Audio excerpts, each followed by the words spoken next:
Hello one and all, welcome back to the channel.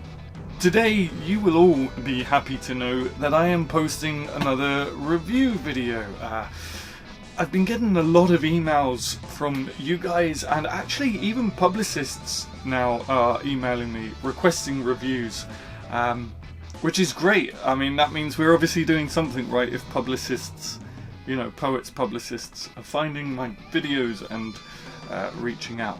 I am slowly but surely making my way through those emails, and hopefully I'll be able to accept some of your books for reviews in the near future. I have been so busy with the Poetry Cove that I have not been accepting review requests, simply because I don't want to be so overwhelmed with so much going on that I can't fully dive into your book and give it the attention that it deserves. However, hopefully soon enough things are going to start slowing down with the Poetry Cove. Hopefully, it probably won't. We still have to launch the radio. Anyway, this isn't a video about the Poetry Cove, so let's not talk too much, but I am going to start doing more review videos. That's what I wanted to say. So anyway, today's video we will be looking at Florence Welch's Useless Magic. So let's dive in.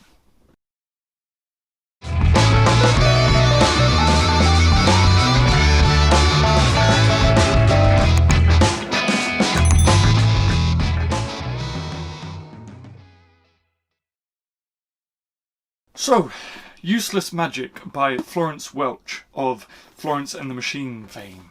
Is it Florence and the Machines or Florence and the Machine? Anyway, Florence and the Machines or Machine, singular or plural, I'm not too sure. Let me know in the comments down below. Yes, so, Useless Magic by Penguin Books. I have to say, I don't know what the original edition of this collection was. The original was published in wow, it just got dark. Which was published by Fig Tree in 2018. But certainly this edition by Penguin Books just screams Violet Bent Backwards Over the Grass by Lana Del Rey in its formatting and design. Violet was also published in 2020, so I'm not sure which one came first. I just happened to read Violet first. I'm not sure who took inspiration from who, but it doesn't really matter because I'm totally in love with both of them, and I love the way things are formatted in both collections. So let's talk about the cover and the blurb. The cover, to be honest with you, I didn't like at first, but it has absolutely grown on me. It is very slick, it's very classy. The only form of art besides the penguin logo is this heart that Florence Welch did herself. In terms of the blurb, with additional lyrics, poems and a new chapter of sermons. I'm guessing that's what makes this edition different to the one by Fig Tree. Songs can be incredibly prophetic, like subconscious warnings or messages to myself, but I often don't know what I'm trying to say till years later. Or a prediction comes true and I couldn't do anything to stop it. So it seems like a kind of useless magic. And then you've got two quotes. The top one by The Observer. Pop's high priestess bears her soul in this candid collection of poems and lyrics. Welch has found a way for the song and the voice of the rabbit-hearted girl to coexist. And then the second quote is by Refinery 29. I'm not sure who they are. I should have probably looked that up. But you guys can do that. A treasure. Beautiful. Generous in its honesty.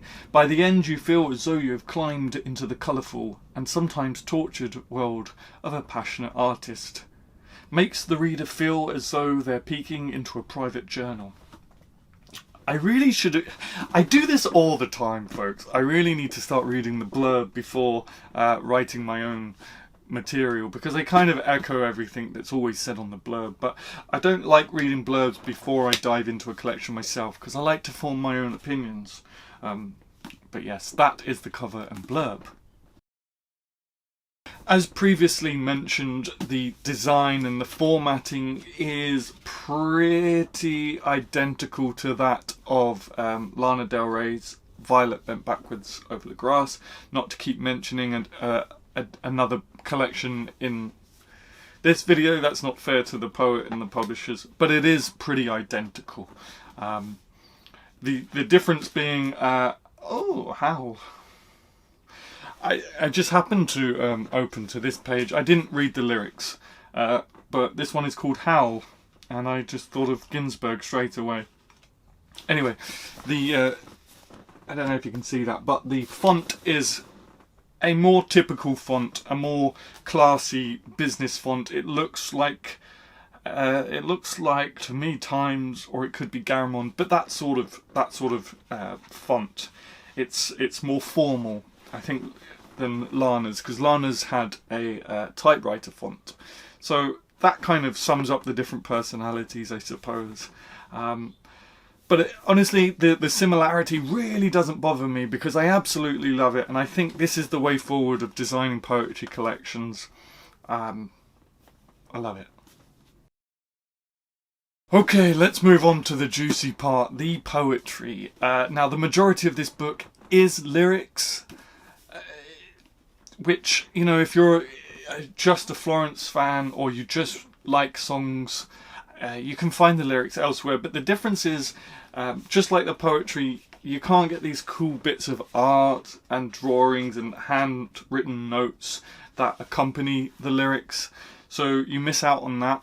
But so as not to complicate things for this channel, we are a poetry channel. I'm just going to focus on the poetry section, which is unfortunately relatively small. You get enough poems, but it's not the majority of the book. But that's okay, because it isn't advertised as just a poetry book. They do tell you what it is. Anyway, I'm going to stop rambling. As always, I'm going to start by reading the opening poem of the section. Song continued. And this new voice, this me voice, is it conversational, confessional? Does it describe the Easter Sunday I had with Brian Ferry, or that I slept in the corner of his studio once? I was so hungover I think he covered me with a scarf. It also might have been Isaac, but Brian Ferry is a good person to put into a poem. What about the time I swam in the Cambridge River with the students graduating, then left my stage clothes on the bus to Camberwell in blackout, after getting kicked out of Topshop for drinking rosé in the changing rooms? The pair of knickers left somewhere in Peckham after an aborted threesome, the shoe that my ex-boyfriend tried to hit my new boyfriend with on Valentine's Day outside my mum's house. Various black eyes, unexplainable love bites, lost handbags, phones, cards, wraps, my college work abandoned so I didn't have to carry it home, and other South London artefacts. I'm not sure I could put these things into a song. These muddy trinkets, not beautiful enough, too bloody and ragged. I always felt the song should transcend the swamp. I needed it to dredge me out, drain my lungs, massage my heart till I'd cough it up. Like, ah, here it is. Is it enough? Now, I think that is an absolutely perfect poem to kick things off. It separates Florence the singer-songwriter from Florence the poet in such a delicate but such a matter-of-fact way. It's also perfect because it sets up the rest of the poems. I find that poem was nostalgic in a very free-spirited nature, which I find a lot of the poems in this come across in a similar way.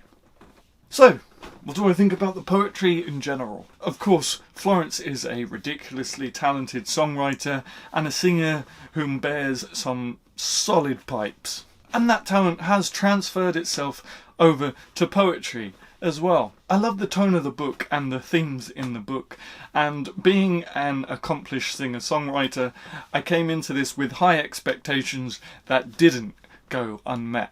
The whole section of poetry I find nostalgic and free-spirited, which is, of course, is right up my street. She writes with considered metre, and it actually feels like I'm reading poetry, which is great. So often nowadays I pick up collections and start reading, and it doesn't even feel like I'm reading poetry. I just kind of don't know where I am. Everything's so all up in the air, and it's like, what is this? But this is different. This feels like poetry. Which brings me on nicely to my next point, is the only thing I didn't like about the book. A lot of the time... No, not a lot of the time. Some of the time, I felt like I was reading enjambed prose. Prose with line breaks, prose with enjambment. And prose poetry isn't my thing. I'm not a fan of prose poetry. But that's okay, because we're all different. And we all have different tastes, we all have different styles.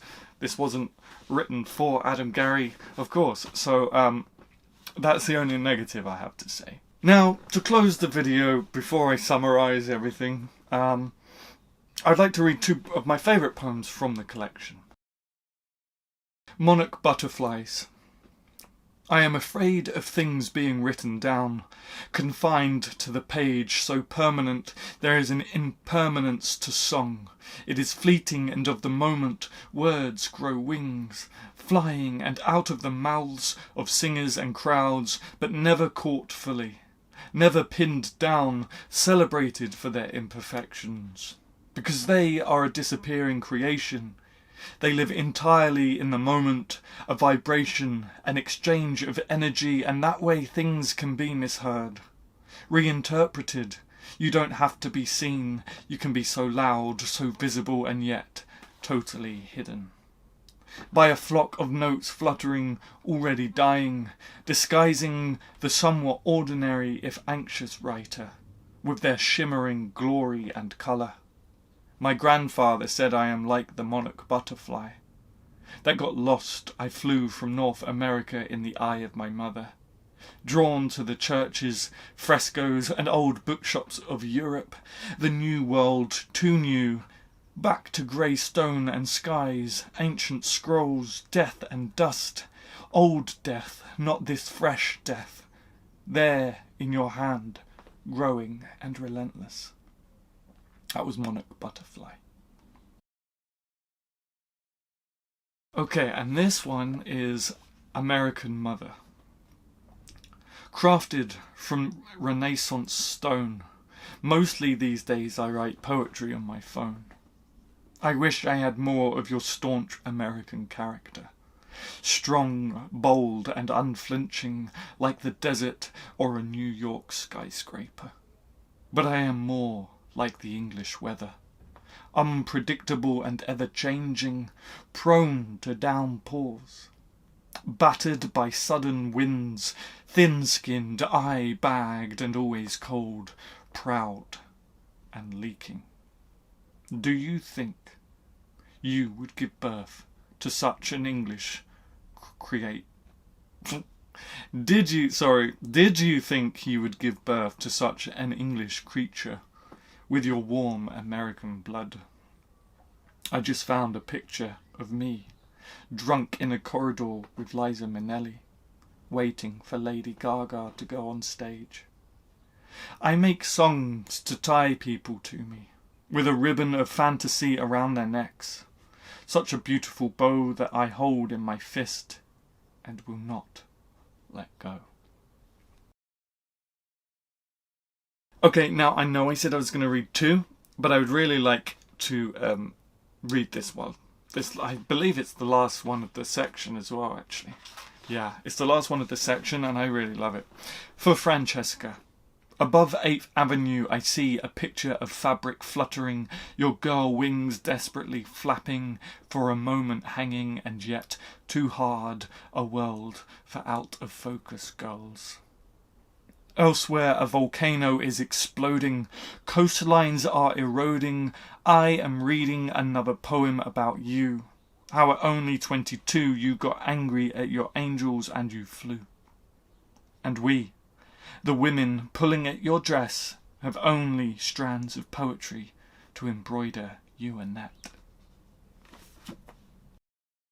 So to summarise, if you're buying this book, purely for the poetry, just please keep in mind that it's a very small section of the book. It's not a whole book of poetry, though the lyrics are worth reading anyway. I mean, I haven't read the lyrics yet, but I will be going through the lyrics because I think they're just as important and very, very much from the same family of poetry.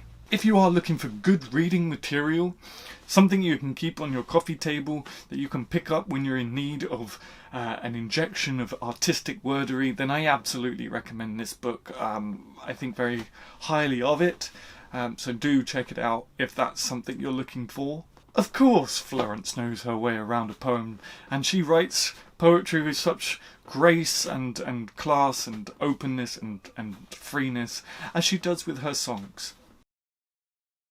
That's it for this week. I am sorry that I am a little bit rusty with my reviewing and my review videos. Hopefully I can start making some more and getting back into it and remembering my formula and how I do things and what's up. But at least I got one out. That's the main thing. So thank you for being committed to watching this. Never go off script, Adam. Thanks for watching, folks. As I said at the top of this video, I am starting to consider reviews now, so if you have a book you'd like me to review or to promote, whatever, I will leave a link in the description to download a little PDF that tells you everything you need to know about how to contact me for reviews. As always, if you like this video, please just hit that thumb button that is somewhere down here. It only takes a few seconds for you, but it actually goes a long way in helping the channel and helping my analytics and stuff and metrics and triggering the algorithm, all this crap. Basically, it really helps the channel, and it's free and it takes you 2 seconds, so please hit that like button.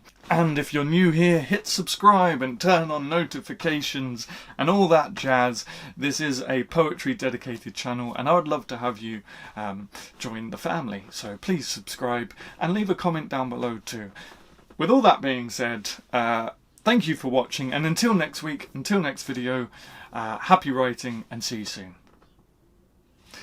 I really need to get back into the routine of making videos. I was coming this close to ironing out all my awkwardness, and now it's all back. See you later.